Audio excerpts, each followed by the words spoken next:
Cease fire. Trump के Iran को नरक बनाने की धमकी देने के बाद फाइनली इस पूरे वॉर में अगर कुछ सही कदम या सच कदम या असली कदम या कोई कदम उठाए भी गए हैं तो वो ये है 2 हफ्ते का सीज फायर, जो कि ईरान की तरफ से 10 पॉइंट प्रपोजल के ऊपर हुआ है। अच्छा, ये समझने की भूल मत कीजिएगा कि सीज फायर का मतलब वॉर रुक चुका है, क्योंकि ये वॉर साधारण भाषा में इजराइल ट्रम्प को रोकने देगा ही नहीं। तो 10 पॉइंट प्रपोजल क्या है, इन पॉइंट में से कौन से पॉइंट्स को एक्सेप्ट किया गया है, किन पॉइंट्स को रिजेक्ट किया गया है, उन सब के ऊपर आज बात करेंगे इस वीडियो में।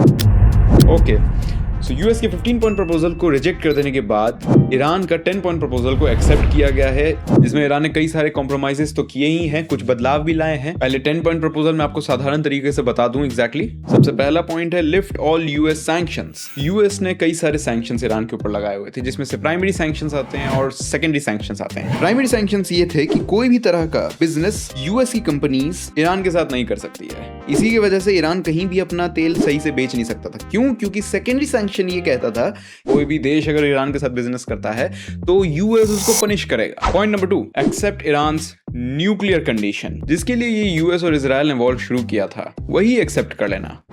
US military withdrawal, middle east के बेसिस पर जितने भी यूएस के फोर्सेस हैं उन सबको विड्रॉ कर ले US. Stop attacks on Iran and it's allies. 4th point, Iran के ऊपर जितने भी अटैक्स किए जा रहे हैं यूएस और इजराइल की तरफ से, और ईरान के जितने भी एलाइज हैं और उसके जो जितने प्रॉक्सी ग्रुप्स हैं, उन सब के ऊपर जो अटैक्स हो रहे हैं उसको रोक दिया जाए। 5th पॉइंट, अनरीज ईरानियन एसेट्स, जो बिलियन डॉलर्स ईरान के अलग देशों में फंसे हुए हैं उनको अनब्लॉक कर दिया जाए। 6th point, Iran keeps the control over straight of Hormuz. Iran फिलहाल स्ट्रेट ऑफ हॉर्मुज के ऊपर अपना कंट्रोल रखेगा ताकि जितने भी शिप्स आए जा रहे हैं उनके ऊपर ट्रांजिट चार्जेस लगा सके। 7th point, guarantee on no future attacks. Future में कोई भी इस तरह का अटैक यूएस और इजराइल की तरफ से ना हो, इसकी गारंटी दे। 8th point, UN binding resolution. UN security council, जिसको सपोजिटली सारे देशों को मानना होता है, जो दुनिया के सबसे बड़े और ताकतवर देशों को मिलाकर बनाया गया है ताकि यूएस फिर से उससे हट कर अपना मनमर्जी ना करे। लेकिन उससे कुछ फर्क पड़ेगा नहीं, ऐसे भी ताकतवर कंट्रीज कुछ ना कुछ लूप होल ढूंढ ही लेंगे। 9th point, regional conflict resolution. जितने भी मिडिल ईस्टर्न कंट्रीज के बीच में अभी जो ईरान और इजराइल का वॉर का दिक्कत है, उन सभी टकराव को खत्म करना। सिर्फ और सिर्फ ईरान और यूएस और इजराइल के बीच की जो वॉर है उसको खत्म ना करने के बजाय पूरे जो ईस्टर्न मिडिल ईस्टर्न कंट्रीज है,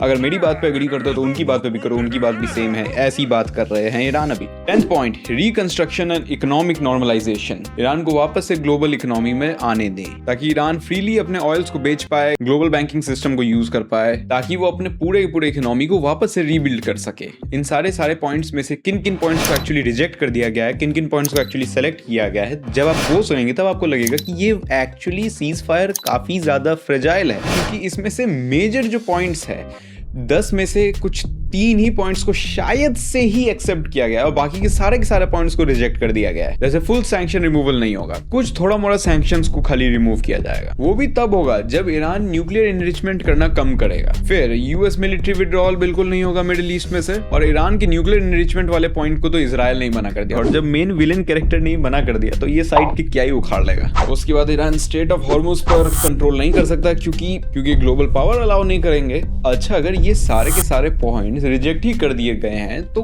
बचा क्या है एक्सेप्ट करने को? तो मेजर बात यह है कि ये नेगोशिएशंस करने के लिए ही इस वॉर को 2 हफ्ते के लिए रोका गया है, क्योंकि आप खुद ही सोचो, जब कोई भी एक्चुअल पॉइंट के ऊपर एग्री किया ही नहीं गया है तो वॉर का सीज फायर कैसे किया जाए? और इन सब के बाद सीज फायर को और फ्रेजाइल बनाता हुआ इजराइल लेबनान के ऊपर एयर स्ट्राइक करता है, जिसमें 250 से भी ऊपर सिविलियंस, मोस्टली सिविलियंस लोगों को मार दिया गया, जो कि कहा जा रहा है कि this is the most bloodiest day of this entire war.